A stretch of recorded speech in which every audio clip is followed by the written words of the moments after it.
அரசு மருத்துவர்களது மேற்படிப்புக்கான சேவை இடஒதுக்கீட்டை ரத்து செய்யும் முடிவை திமுக அரசு கைவிட வேண்டும் என நாம் தமிழர் கட்சி ஒருங்கிணைப்பாளர் சீமான் அவர்கள் அறிக்கை ஒன்றை வெளியிட்டுள்ளார். அதில் தமிழ்நாடு அரசு மருத்துவமனைகளில் பணியாற்றும் மருத்துவர்கள் பட்ட மேற்படிப்பு படிப்பதற்கான சேவை ஒதுக்கீட்டு இடங்களை திமுக அரசு ரத்து செய்துள்ளது வன்மையான கண்டனத்திற்குரியது. ஏழை மக்களின் நலன் காக்க இரவு பகல் பாராமல் சேவை ஆற்றும் அரசு மருத்துவர்களின் உயர்கல்வி கனவை திமுக அரசு சிறிதும் மனச்சான்று இன்றி சிதைப்பதென்பது மிகுந்த வேதனை அளிக்கிறது.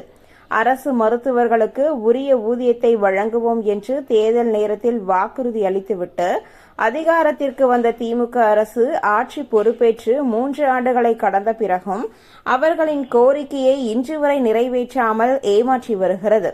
அரசு மருத்துவர்களுக்கு உரிய ஊதிய உயர்வு அளிக்க வேண்டும் என்று உயர்நீதிமன்றம் வலியுறுத்திய பிறகும் அதற்காக மருத்துவ பெருமக்கள் பல்வேறு போராட்டங்களை முன்னெடுத்த பிறகும் உரிய ஊதியத்தை வழங்க மறுக்கும் திமுக அரசு தற்பொழுது அவர்கள் மேற்படிப்பு படிப்பதற்கான வாய்ப்பையும் தடுத்து கெடுப்பது என்பது அரசு மருத்துவர்களுக்கு செய்கின்ற பச்சை துரோகமாகும்.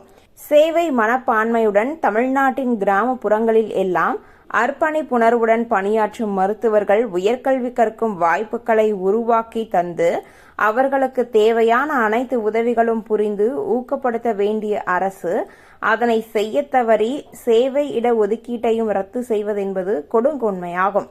திமுக அரசின் இத்தகைய எதேச்சிகர போக்கு அரசு மருத்துவர்களுக்கு மிகுந்த மனசோர்வை ஏற்படுத்துவதோடு தமிழ்நாட்டு ஏழை எளிய மக்கள் உயர் மருத்துவம் பெறுவதில் மிகப்பெரிய பின்னடைவையும் ஏற்படுத்த வழிவகுக்கும். ஆகவே அரசு மருத்துவர்கள் மேற்படிப்பு படிப்பதற்கான சேவை ஒதுக்கீட்டை ரத்து செய்யும் முடிவை திமுக அரசு உடனடியாக திரும்பப் பெற வேண்டும் என்று நாம் தமிழர் கட்சி சார்பாக வலியுறுத்தி